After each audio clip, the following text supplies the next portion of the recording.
Ape Out. Easy on the wallet, but is it worth your time?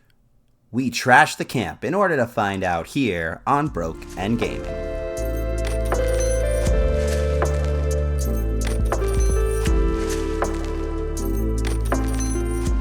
Welcome, absolutely everyone, to Broke and Gaming. I'm your host, Shea. I am your other host, Dan, and welcome to, what is this, season 4 of our show? Correct. Or is this, man, oh man, how time flies. It's already 2024, and what a great start we're off to. We apologize. Already fucked the schedule. Already. We apologize for missing a couple weeks. I was sick. Shea was sick. It was just one thing after another, on my end of things at least. I don't know how your first couple weeks of this year have gone. They have been fine. Fine? Well, you don't have to deal with Northeast United States storms either. Like we had a real bad storm the one Saturday before we were supposed to record, which threw things into even more chaos, at least on my end. Yeah. Here in Jamaica, we don't get storms like that. Is that what? Shit, I gotta reroute some packages. Yeah, we got some bad rain. Man. Well, at any rate, hey Shea, what have you been playing recently? Starfield. That is it. Front to back. No, it's been mostly Starfield. Dog, I fucking love that game. I mean, I'm getting into like the mid-game section of it, where it's like all of the side quests that you get and most of the main storyline quests are no longer about discovering new like star systems. Right. And it's more fetchy stuff in true Bethesda fashion. Yeah, I was going to say, that sounds familiar. But it's still very fun. I like a lot of things about it. I just discovered the ship customization, so that has been a true fucking joy to make the slowest, most powerful, most storage-heavy ship in the entire galaxy. Can your ship become over-encumbered like it was a Bethesda game? Oh, it can, yeah. Well, it can't, not strictly speaking, no. It does have like a weight limit. Okay. That you can't exceed. All right, so it doesn't just move more sluggishly through the cosmos if you have one too many CDs or something. Dan, let me tell you about... So there's like a mechanic in Starfield where you have to like find a workaround for any contraband that you pick up. Mm-hmm. Contraband is, of course, different than stolen items. But because I know the stolen workaround. I've heard about that, where you just like sweep it and you don't actually pick it up. You like put it in a bucket and you carry the bucket.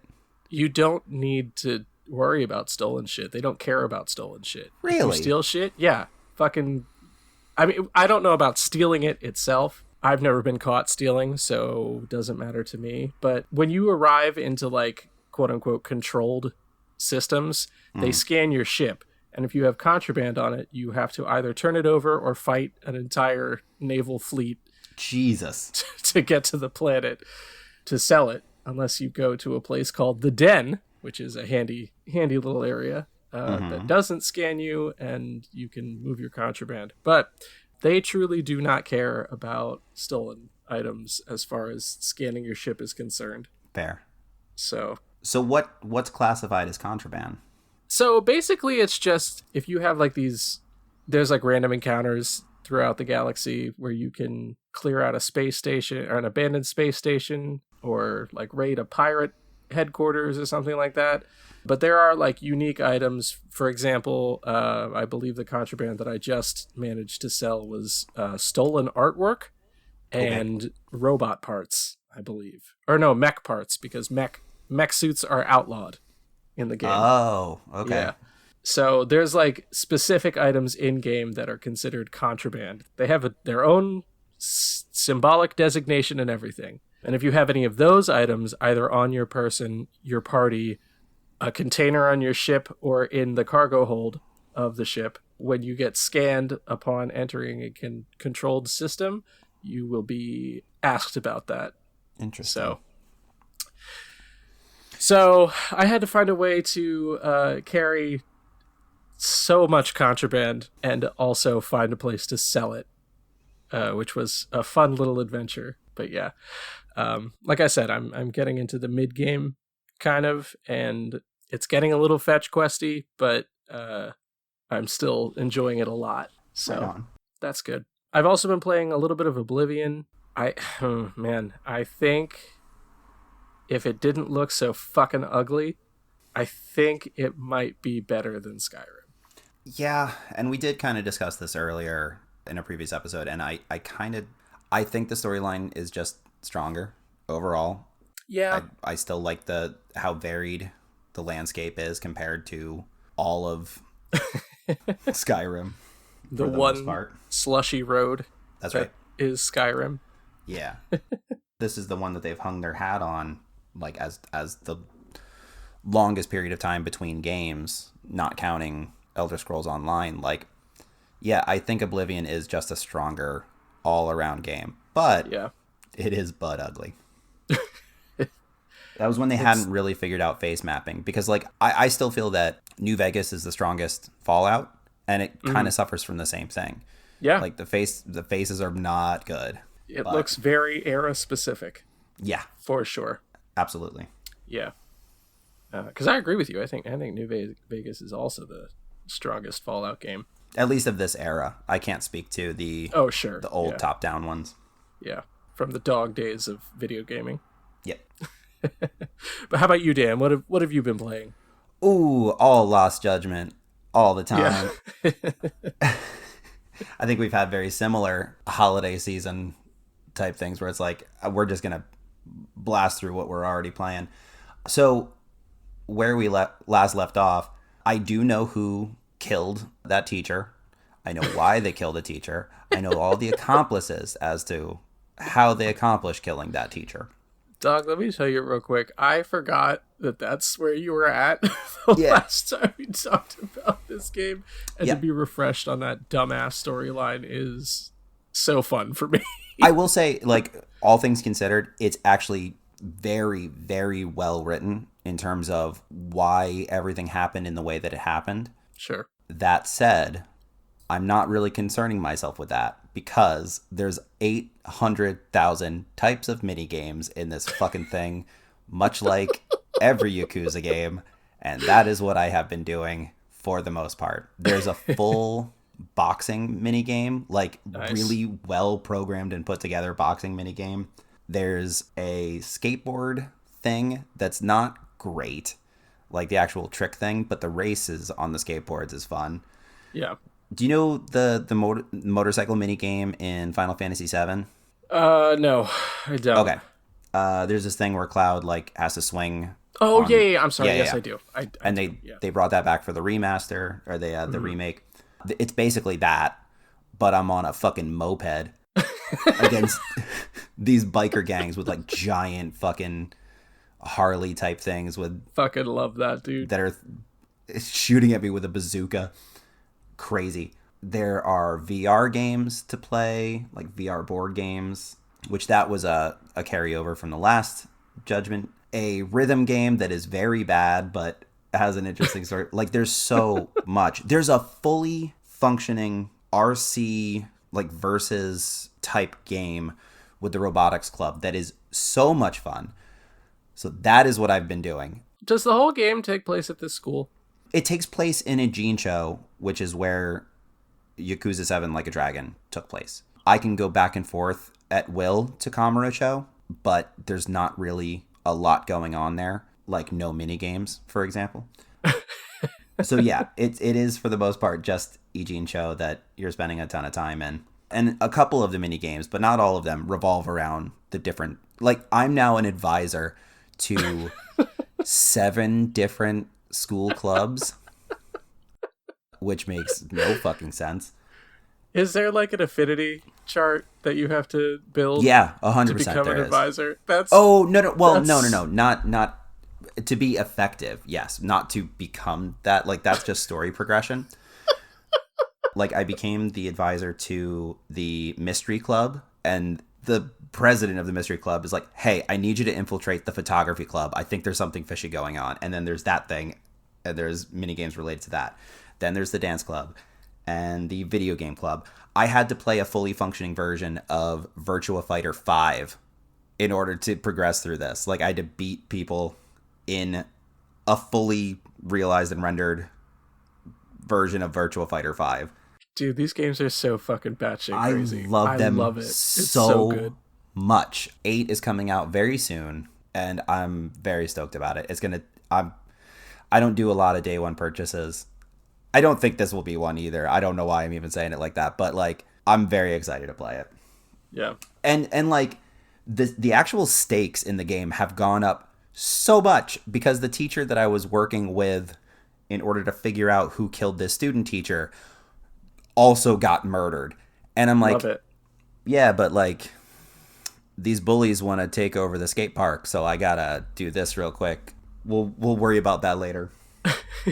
It's so funny. It's so fucking funny. Love the stopping a bully plotline. Well, that's why I was brought there in the first place. That's right. A bullying epidemic had spread Yeah. through the school. Which also ties into what the murders are about. Of course it does. And a high-ranking official in the Japanese government. Like, I swear to you, this is not a fever dream. Although I've had plenty recently. This is how they wrote this game, and I'm so fucking happy about it. This series can do no goddamn wrong. It's so fucking fun. Yeah. But we have a game Speaking to talk of games about today. doing wrong, You know, let's we'll get into it. simmer down on all that. We'll get there when we get there. But first, we will start as we always start, and that is with our short change history. Today we're talking about Ape Out, which is a 2019 top-down perspective arcade-style beat-em-up developed by Gabe Cazulio and published by Devolver Digital. This is Gabe's second game after Foiled, a player versus player fencing arcade cabinet in which there are only 2 in existence in very hipster bars. One in, I believe, Brooklyn. The other... Seattle, of course. No, I want to say Nashville, but I don't have the information in front of me anymore. And also, it doesn't matter. He's like regularly updated them too, and there's literally only the 2 arcade cabinets. Whatever, it's fine. Gabe started development of Ape Out while enrolled in NYU's workshop for video game design with Bennett Foddy, the man behind the viral smash Getting Over It with Bennett Foddy. Foddy helped to work on Ape Out's art, and Matt Bosch, an associate professor for NYU's Game Center, worked on the game's music system and sound design. Ape Out went on to compete in the 2016 Independent Games Festival, where it was a finalist for the Best Student Game award, but lost to Beglitched. Ape Out is currently available for Nintendo Switch and PC platforms.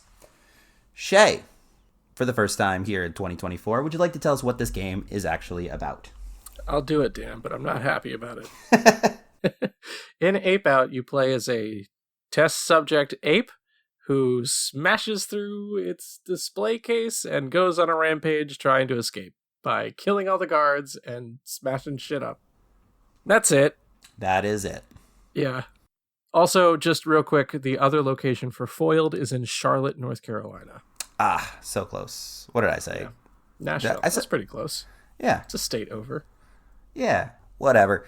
So yeah, that is basically what the game is. You start off by getting out of this lab, and as things progress, they just ramp up more and more, where you're like trying to get off of a ship, and then you're trying to get out through like a fucking military bomb range. Why not? Yeah. The final act of this game is one of those things that I actually really like in games, where it's like, all right, now everybody else gets a taste of their own medicine, and you're basically in another animal display. It's not a zoo exactly, but it might as well be a zoo with all these other animals in display cages. And when you break them out, they all go on a rampage with you and take out all the guards and whatever. Love that. But gameplay wise, what would you like to tell the people about? Like how it does this game play? It's fine. It's basically a WASD game with a mouse. I don't love that because for whatever reason I can do moving and aiming a camera on a controller. I cannot do it with a mouse. And this was a struggle for me, but that's not to take away from anything to do with the gameplay. So I played this on a regular controller, which you have now PlayStation controllers and Xbox controllers. Have you tried to use those with Steam at all? No, because my computer is not built for gaming at all and really struggles when I connect anything to it. Oh, So, I think this would have been a world of difference for you had you yeah. been able to use a controller. If I'm being honest, if I had known this was on the Switch, I would have gotten it there because I hate this game on the PC. Boy, that's fair. Like thinking back, like because there are so many twitchy parts in this, I could not.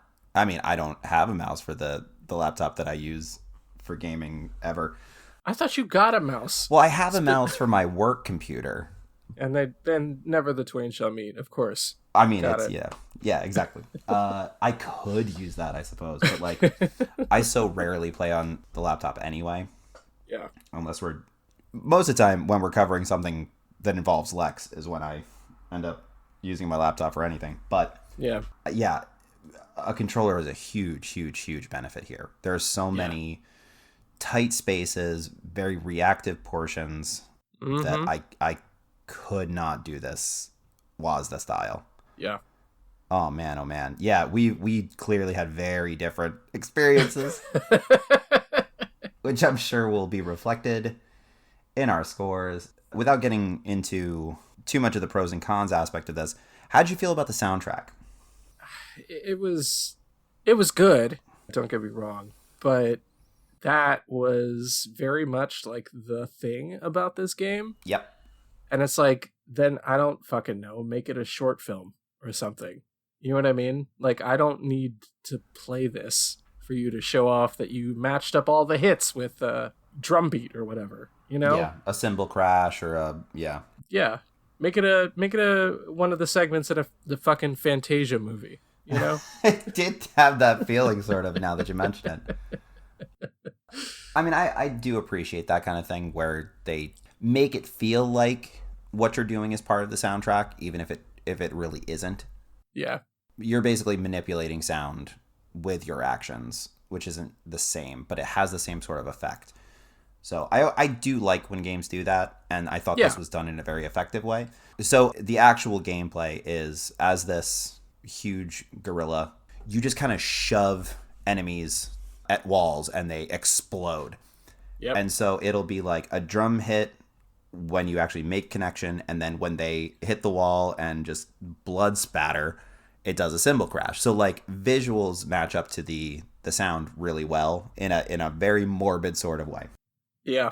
The enemy types obviously progress as you go along. There are characters with rocket launchers and flamethrowers and what have you coming after you. Turrets and all this other stuff. And I think it scales really nicely. Like I'm happy with how the levels progress in terms of difficulty. They don't throw a whole lot at you at once that you have to like learn on the fly. Everything kind of makes sense as it goes along. Yeah. So from a level design perspective, I think they did a very good job. The one level that was most frustrating was an office building where you're like at the top floor and you have to go down the stairs floor by floor. Oh, fuck that. Dog. Yeah, that's not great. Because the checkpoints are not all that generous. So you have to get through a full floor and to the next flight of stairs in order to trigger the checkpoints for those levels.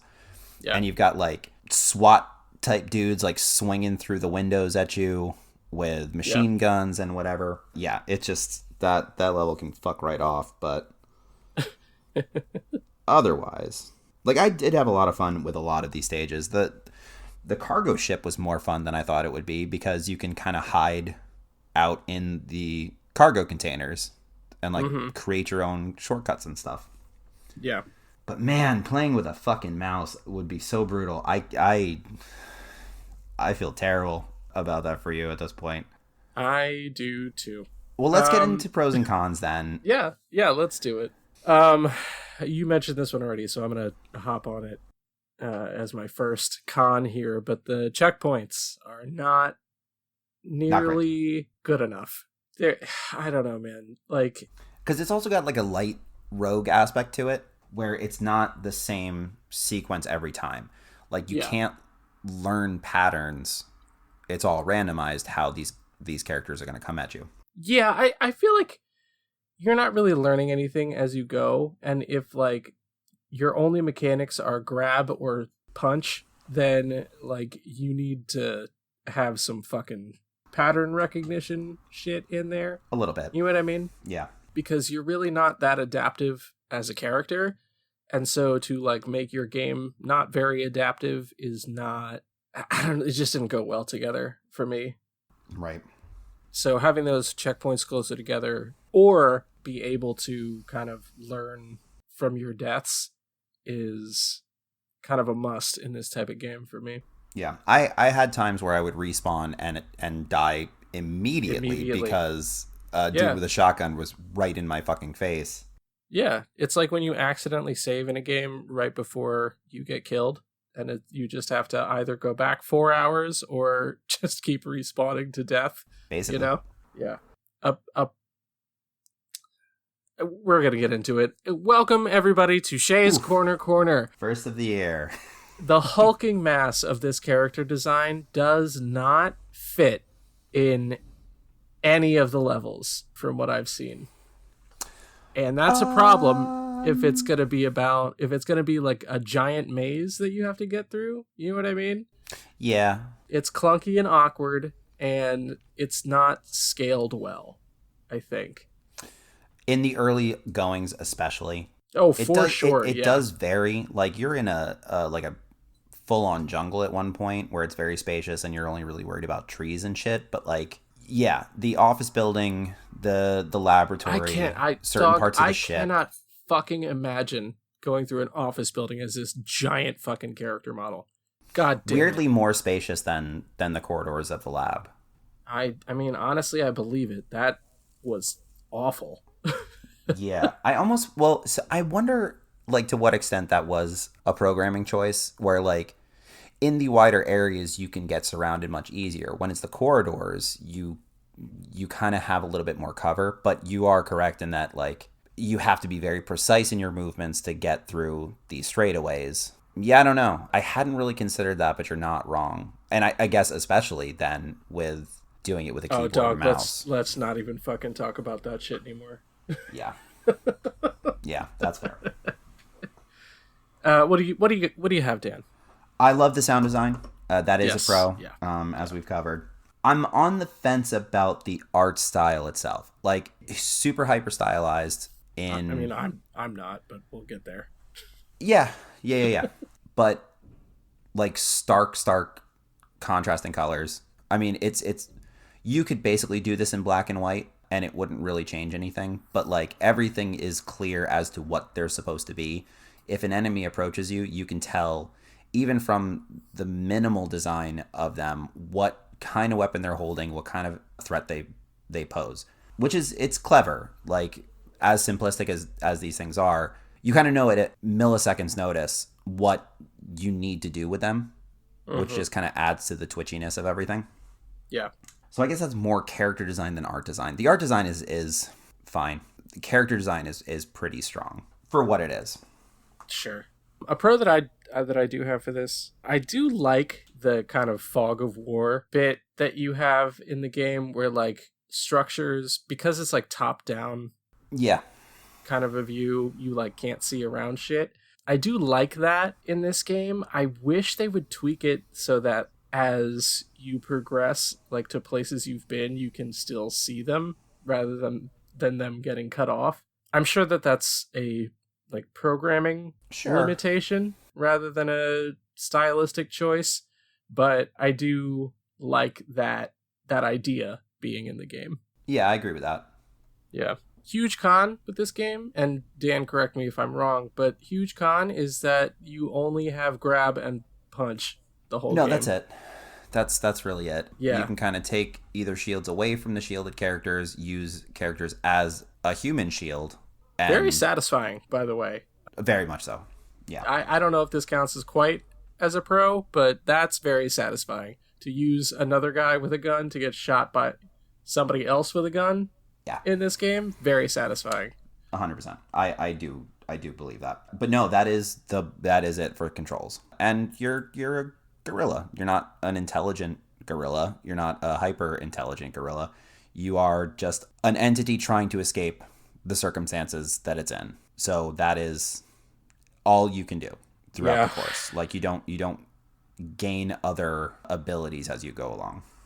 Yeah, that's bad. And, depending on how long this game is, could get repetitive very, very quickly. So, like, I don't know. It's just an odd choice for them to have made. So I had completed this in, like, I think 2 runs maybe during game night when we were doing that and probably took me in total an hour and a half with all the deaths that I took. So this is kind of, I mean, it is very arcadey. Like, it's designed to be arcadey. Sure. The fact that Devolver took this on is still a little surprising to me. And I guess it was just because it had done well during the Independent Games Festival. But this isn't quite as robust as other things Devolver has put their stamp on. This is like the quintessential NYU student thinks they have fucking gold and convinces daddy's rich friend who's a marketing partner at some big indie publishing company to take their game on. And it's like, well, actually it sucks. I mean, yeah. It doesn't suck, you're right, but it's like, it's not a game, It's really not. Like, fucking talk about tech demos. This is it. I'm angry at this game, and it's not quite justified. I don't feel it's fully warranted, but it's fine. Right, but I'm fucking angry at it. Yeah. Do you have any other pros or cons, Dan? I don't really, but I will say the new game that trio is working on. I want you to look at this real quick in real time. I would like you to Google baby steps. Oh, no thanks. Oh, no. Nope. So this is from Gabe, Botch, and Benefati. Yeah, it's fucking Quap in a 3D open world. Yeah, but it almost feels like it took some inspiration from Death Stranding a little bit too, in a weird way. Sure. Let's compare this game to Death Stranding. Yes. Well, in that it is like a weirdly difficult walking sim. So this is due out this year. I'll take a cursory glance at it, but it's not something I feel like I'm excited for. It just This is on a console? They're putting this on the PS5? Yeah, Dog. Like every console, it looks like. Oh my god. PlayStation 5 and PC are getting it first, but oof da. Yeah. It's just very funny that like these NYU teachers are like, yep, this is the guy we're going to throw our weight behind. Yeah. Anyway, speaking of throwing our weight behind something, Dan, you want to throw some numbers at this fucking game? Let's do it. That was a clunky transition so that I can get the fuck out of this hellscape that I'm in. Up first, Dan, does it work? It's a half point. I mean, there are some big complaints, which you pointed out, but there is something very satisfying about the actual push-pull control scheme. And this is a biased take because I used a controller. But for me, I think it worked very well. I'm also going to give it a half because it does everything that it's supposed to. It's just that the scaling was not great. So a half point for me as well. Is it engaging? If I take everything into account, level design, sound design, character design, not just considering art itself, there's enough to keep my attention for about as long as it would take to play this. It's still going to be like a half though, because there's not a lot of meat on that bone once you've gotten the swing of it. Like it is, aside from scaling and difficulty, you're still doing the same thing, as you pointed out, with no actual progression in terms of abilities. Like, it's just, all right, now it's a much harder boss that I have to smack against the wall. So yeah, half point. Okay, I'm not giving it a point because once you kind of get it's not quite a rhythm game, as you pointed out, but like you have influence on the sound. It's like very much like, oh, that's it, huh? That's all you wanted to do with this. Yeah. So no point for me. Up next, does it look good? There's not a whole lot to speak of as far as actual art assets. There is a lot of stylized stuff as far as how things are brought into frame at the start of levels and stuff like that. But the fact that this could be in black and white, like I said, and it wouldn't really affect anything, I think is telling. Are you at 0 or a half on this? I want you to go first, Dan. Well, I could go either way is the thing. I'll say a half. Okay. It's not. I'm it's also not a half. Yeah, it's not offensive. You know what I mean? Like, yeah. I think that's now my new rubric is. Is it offensive or not? Yeah. Does this fucking suck to look at? Is the new 0 for me? I believe. Fair enough. Yeah, I'm also gonna give it a half. I don't love it. I don't like it either. I kind of hate it, but like not enough. You know. Go 0. You know what I mean? If you want to go 0, go 0. I don't want to go 0. 0 Okay. is not correct, but it, like that's where like my reasons sit, you know? Yeah. Anyway, is there replayability? Fucking no. Moving on. Do you have points for replayability? Oh man. Like it's this falls under that category that we've spoken about before of like an easy enough thing to drop in to and just like fuck around with for a little bit. But we've covered so many things that are more appealing to do with that time and space. As much as like this is good for that kind of thing, I don't know that this would be the first choice if I'm just looking for a time waster. Yeah, as hinted at, 0 points for me either. Is there a story? Nope. Also, nope. That's I mean, get out of this situation is the story. Like they don't even expand. Get out, actually. Just that's it. Yeah. That could have been it. You know what I mean? Yeah. Just get out. Yeah, 0 points for me as well. All right, Dan, our big 5-point question. And the only thing that might save this sinking ship. Ooh. Is it worth the cost? Okay. Well, I don't think that's going to be the case. Because this retails at $14.99. Fuck off. Fuck off. Yeah. Oh my god. It ain't great. Oh boy. I'll go first on this one. Dan. Yeah, go ahead. It's a fucking 0 for me. 0. I don't know if we do zeros on cost or not, but this is the one, man. You want $15 fucking dollars for this game? It's not my fault that you went to NYU. we're so you're speculating that we're paying student loans. I mean, that's a very plausible reason. Like looking at the trailer for this, I actually do. I do like the way that this plays. Like jumping on the Steam store to take a look at this, I'm like, yeah, that is how I remember this being, and it is. There is a lot of fun aspects to it. I don't think it's a 0. This is to me a game that should cost less than $10. This could be a Flash game on 100,000 different free source sites that we've played in the past. Do you know what I mean? Like. Yeah. This could be a Newgrounds game without a problem, without any real degradation to what the game is. I don't see why this should be more than like $7.50. I could see that being reasonable. So I'll say 2 and round down using that logic. But 15 is nuts. Astra fucking nomical. You paid what game for Starfield? $70, and I would do it every single fucking time. Right. So this every time. Do you feel that this is about a quarter's worth of what Starfield is? No. Right. This is like the tip of a toenail compared to Starfield. Yeah. I got this game on sale for like $1.50 or something like that, and I am sort of under like I think that may have been too much for this game. All right. I mean, I paid the same amount, I think, when we purchased it for game night as well. Yeah. This was actually like a recommendation from my co-host for game night. Whoops. I was no. I mean, it's perfect for what we were doing. Like to just throw this on as a demo of like this is what we're doing, and especially because when we would do game night, I would have my big PA speakers. That frenetic jazz that plays like draws attention. Yeah.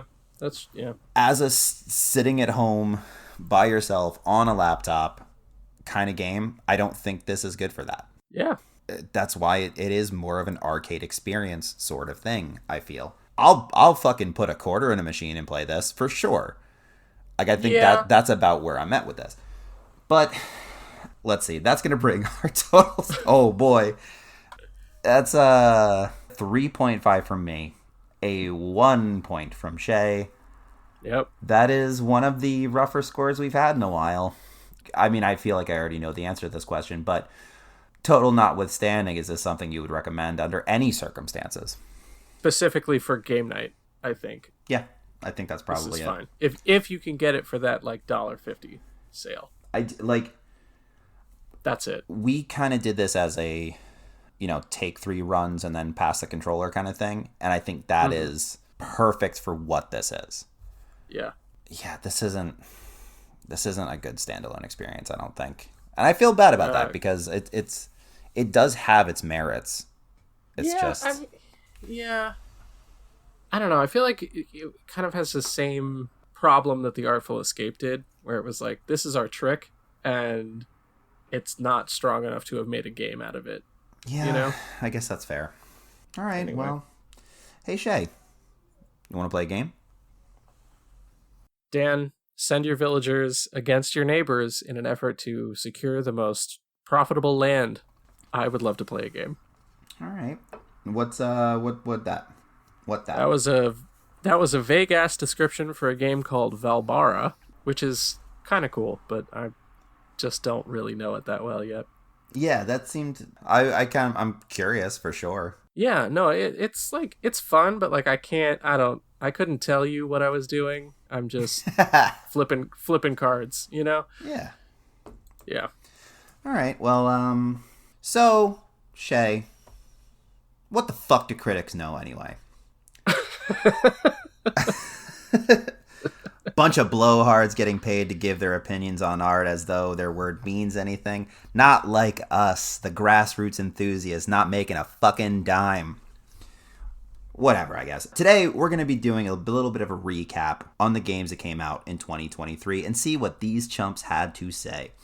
I have put together some data collected from Metacritic to determine the 5 highest rated games of the last year, as well as a few other pieces of info to see how well you remember 2023. So what we're going to do is I have the top, actually 10, just for sake of whatever, games released as according to Metacritic, which takes data from both professional critics and user data, as well as the worst rated game of last year. Oh, hell yeah.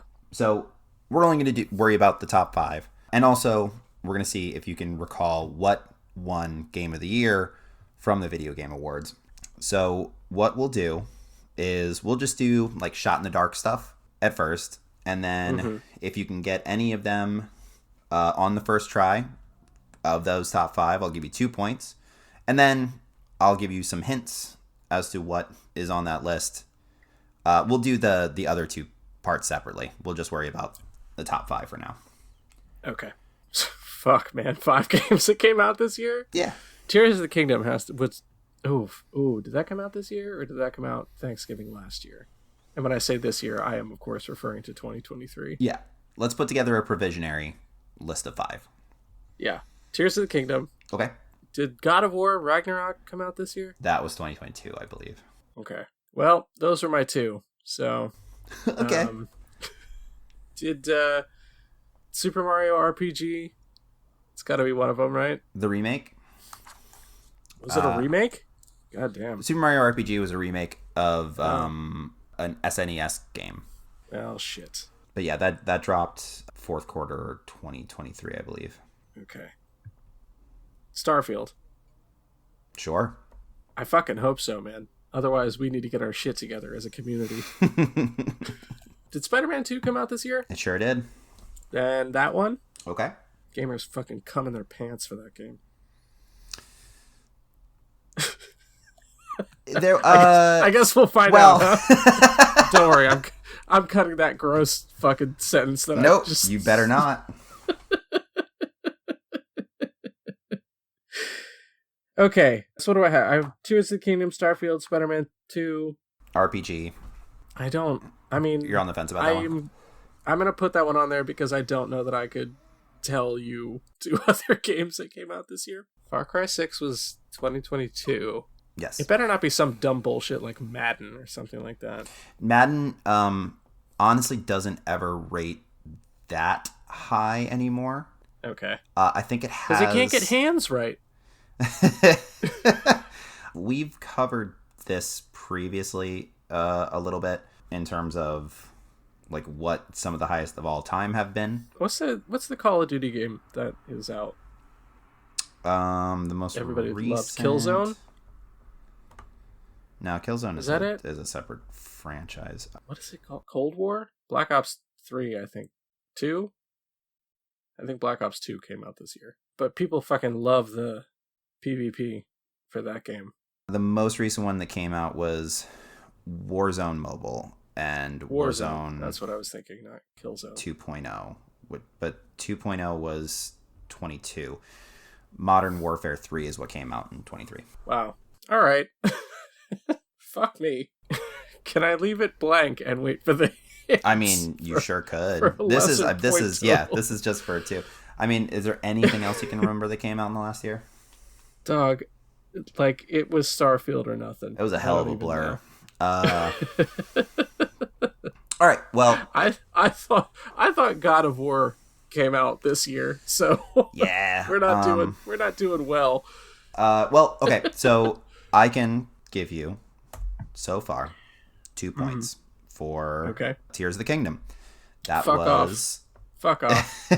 the number 2 rated that's game. That's wrong. The number 2 of this past year. Yes. Okay.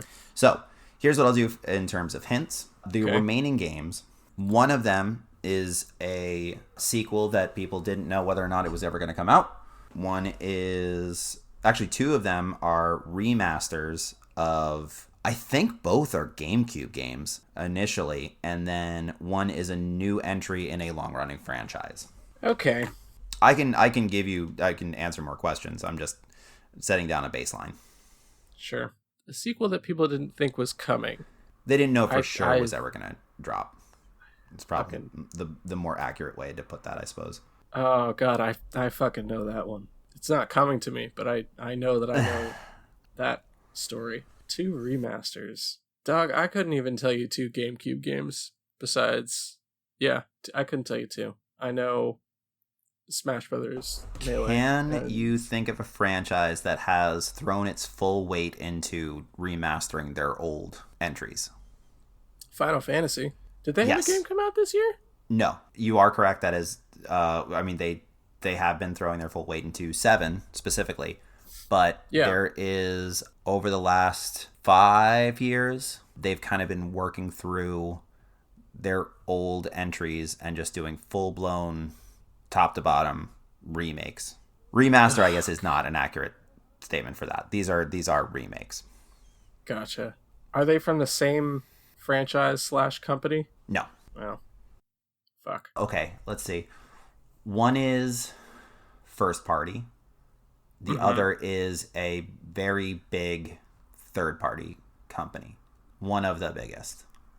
Did Last of Us do a remaster this year? That's coming. I think that's well, fuck me, Dan. out. I don't fucking know then. I don't know what to tell you. I don't. All right. Like, honestly. Jeez. I don't know what to tell you. There's so many fucking... Did the Mass Effect remake come out this year? It did not. Okay. I mean, I guess I'll throw the fucking Call of Duty game up there. Okay. Just to have 5. Sure. I suppose. Fuck, man. Well, let's focus on that one that you think you're sure about, and it's just about a matter of pulling it from the ether. Yeah. Can you tell me what type of game it is? Yes. Yes, I can. It is an RPG. Cool. I have not felt so frustrated by a game in a long time. Timmy referred to it as a specific type of RPG, but it is an RPG. I forget what Kelsey had to say about it. I can feel Kelsey screaming a little bit. Oh, goddamn. Baldur's Gate. Thank you. Yes, Baldur's Gate Yeah. 3. Baldur's Gate came out this year. Yeah. Yep. All right, so I'll give you a point for that one. Any other guesses for any of the other entries? I don't believe... I mean, you've played a game in the one that was a remakes franchise very recently, like within the last year recently. I don't think you've played this one, because we probably would have talked about it. Yeah. This is the 4th remake of this type that they've done so far. Oh, did Alan Wake?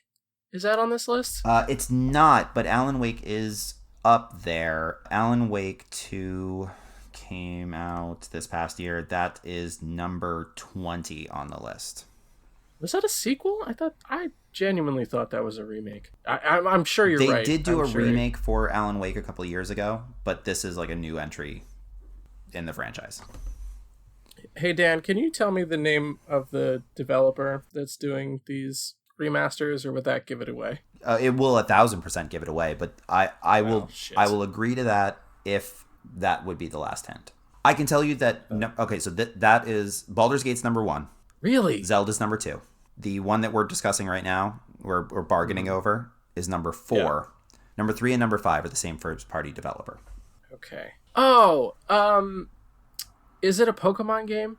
It's not, but you're on the right track. That was that's my lifeline there. I'll give you one more question. So if you want to use it on that number 4 slot, I can do that. And then... I think that's what I'm going to have to do, Dan. Okay. The developer is Capcom. Resident Evil. It's Resident Evil. I'm just going to give it to you. It's Resident Evil 4. The remake for Resident Evil 4. Oh, yeah. Is the 4th highest rated game of this past year. Above Spider-Man 2. Above Spider-Man 2. Spider-Man 2 is sitting at the number 13 slot. Oh my god. I mean, there's not a lot of points separating between them. Yeah, like sure. So Baldur's Gate and Legend of Zelda both got 96s. I think the player score is what bumped Baldur's up. So I'm going to do the reveals now. Number 3 is the Metroid Prime remaster at 94%. Yeah. I'll be honest with you, Dan. Didn't know that existed. Yeah. So we're not really Nintendo folk. But honestly, Dan, like not even like as news on the Switch when I would turn it on, do I remember seeing anything about That's crazy. Yeah, and that was released in February of last year. It's been out for almost a year at this point. Number 4, like I said, Resident Evil 4 remake that was released in March. And number 5 is Super Mario Bros. Wonder, which is the most recent installment in that franchise that was released in October. I'll go through a couple more of these just because they're interesting. Sure. Xenoblade Chronicles 3 is number 6. That came out this year, huh? Yeah, in April. Yeah. Street Fighter 6 is number 7. Stop it. That's such bullshit. This is why... Street Fighter? God, let's get the fuck out of this. Shea, God damn it. This is exactly why my preamble was what it was. 8 is Against the Storm, which is, just from a short blurb description, Banished meets Slay the Spire. So actually sounds like something that might be up our alley a little bit. Yeah. Number 9 is Turbo Overkill. Number 10 is Asgard's Wrath 2. Speaking of, like, people only know 2 things about Norse mythology. The remaster, I guess, for Quake 2 is number 11. Something called Jack Gene, which looks very JRPG. Would love to find out that, like, the name in Japan is actually Jean Jacket. I'd love that. 13, as we'd said, Spider-Man 2. 14 is something called Videoverse. And 15 is something called Slay the Princess. Notable by its absence from that top 15 is Pizza Tower, which we've discussed just between the two of us. Alan Wake 2, as you had mentioned. Starfield. Notably absent. Yeah, let's figure that out. I'm going down the list here. I do want to preface this part of the discussion by saying I totally understand why it is not in the top 10 of game ratings for this year. It is very much a Bethesda game, and if you are kind of fatigued on that, it makes sense to me that you would not like Starfield. Okay. That being said, I fucking love it. Okay, so I found it. Oh, God. Now, Triple digits, Dan? All things considered, it is still an 83, which is a way better than average. Oh, that's bad. 83%. That's no, bad. 83%. That's pretty good. It is at number 70 for the year. Okay. That's rough for the year. The ranking goes all the way to 473. But while we're on that note, would you like to take a stab at what the worst rated game was of the last year? And I will give you some hints right off the bat. Okay. First off, Dan, just real quick, before we even get into hints, is this a game that I'm ever going to guess? Like, would you say that I would be aware of this game? Not unless you had... I think it stands to reason that you might be a fan of the overall franchise, because most of us that have grown up in this set of decades probably has some appreciation for the IP. Sure. This particular game is the worst entry in this IP. This IP spans multiple movies, a whole fuck ton of games, a lot that have done well critically in the last decade. It's an IP based on an old series of novels. Oh boy. I don't know how much more I can give you. For a quick second there, Dan, I was really concerned that Mortal Kombat's like reboot had just died. Yeah. Now that you mention that, I didn't see where that fell on the list. Did it come out this year? Yeah. I kind of feel like they have just been tickling our balls for 4 years on that game. People are very upset with the micro purchase aspect of it.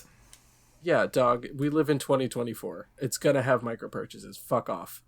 I mean, I'm excited to play as Omni-Man and Homelander as much as the next person, but having these fighter packs be as expensive as they are, and it's not like I bought the fucking game. I was playing it at game night, and it is fun. If you can give me the franchise, I will give you the point. Man, I could not tell you a single video game that's based off of novels. The first book was published in 1954.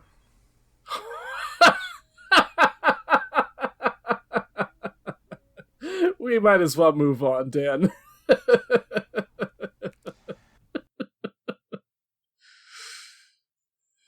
Did they make a Dune game this year? Almost certainly, but it is not that. Yeah. Yeah. What the was worst game of this past year was Lord of the Rings Gollum. Oh, that is bad. It was... The Metascore rating for it is 34. Oh, Jesus the Christ. The user score is 1.2 out of... Holy shit. I believe 10. Oh. Really, really bad. What studio closed over this game, Dan? Oh, great question. Because I would love to know the fucking creative team that was like, you know who audiences really resonated with in this series was Gollum. Let's do that. It's like a stealth game, too. Yeah, and I don't know what it is, Dan, but like the further we get into video games, like the further away from good stealth games we go. Yeah. First of all, the character design does not look good, especially for a massive franchise like this. This was Daedalic Entertainment was the developer and publisher. Oof. German video game publisher based in Hamburg. Not anymore. They develop various point-and-click adventure games, is what the Wikipedia says. Dog, why would this be your next step? Why would you spend so much money to acquire the IP rights for Lord of the fucking Rings and then off of point-and-click games? Yeah. Unreal. Yeah. Unreal. The decisions going on in the video game community continue to astound me day after day. It's not good. All right, Dan. We have like one more question here. Yeah. Right? Based on everything we've said, what do you think won Game of the Year? For which? This was for the Video Game Awards, which is other than like that and DICE are probably the two biggest ones at this point. I'm gonna go ahead and say Baldur's Gate 3. It is Baldur's Gate 3. Yeah. So I'll give you an additional bonus point for that. Real quick, I did see something that I was not aware of that I just want to bring to your attention. At number 465 for the year with a score of 52 is a game called Crime Boss Rockay City, which, from what I understand, is a bad version of Payday, where they got the likeness rights for Michael Madsen, Chuck Norris, Danny Glover, Michael Rooker, and Vanilla Ice. So that's fun. Oh man, and then you could fucking get Snoop Dogg in an expansion pack. So that's fun. That would be fucking great. That's fantastic. What's cool? Gonna go buy that game right now. What's cool about it is, I mean, I'm saying that very loosely. Everybody looks like they do in certain pieces of media. Like Danny Glover looks like in Lethal Weapon. Chuck Norris looks like fucking Walker Texas Ranger. Madsen kind of looks like the character from Kill Bill. Danny Trejo just looks like Danny fucking Trejo. Well, yeah, because that man looks the same in every piece of media he's ever been in. And Michael Rooker... I love him. Michael Rooker, yes. I fucking adore Michael Rooker. Michael Rooker is in, like... Oh, please tell me it's the Suicide Squad character. No, man. Please tell me that. He's just, like, in, like, tactical armor with a mohawk. He just looks insane. Kim Basinger is in it as well. Like, Why? It looks like they tried to do a storyline for... No, they didn't. No, they didn't. Yeah. No, they didn't. Yeah. No, they didn't. Yeah, watch the trailer. It's fucking insane. It looks like it would have been fun if it played correctly, but it's just bad Payday, which is an interesting bar. Yeah. Yeah. All right, let's get the fuck out of here. Where can the people find us? Yeah, as always, you can follow us at BNG Pod on Instagram, and you can search Broke N Gaming on Facebook. On there, we post sales that you should be aware of that we call cheap codes, as well as custom artwork for every episode. If you want to share the show, you can do so with our hosting site, which is anchor.fm/BNGpod. And if you want to follow us on Twitch, where I am currently playing through the psychological breakdown of a police officer in Disco Elysium, you can do so at twitch.tv/BNGpodcast. Then, if you want to watch those streams forever and ever, you could do so on our YouTube channel, where we also post every episode at youtube.com/@BrokeNGamingPodcast. If you would like to send us an email for any reason with game suggestions, corrections, or crimes that we should commit, because let's get 2024 off to a good start, you can do so at... I've come around on crimes. I'm pro-crime. Pro-crime this year? Love it. Yeah, I love pro-crime to see it. You can do so... Pro-crime, anti-pixel graphics. at brokeandgamingpod@gmail.com. Hey, Shea, what are we playing next time? Next time, Dan, we'll be playing a little game called Shadowrun Returns, so make sure you tune in for that. I am very excited, and with all of these weeks that we missed, we are not going to have enough time to play it, but we will get it done. But in the meantime, goodbye, absolutely everyone. Goodbye.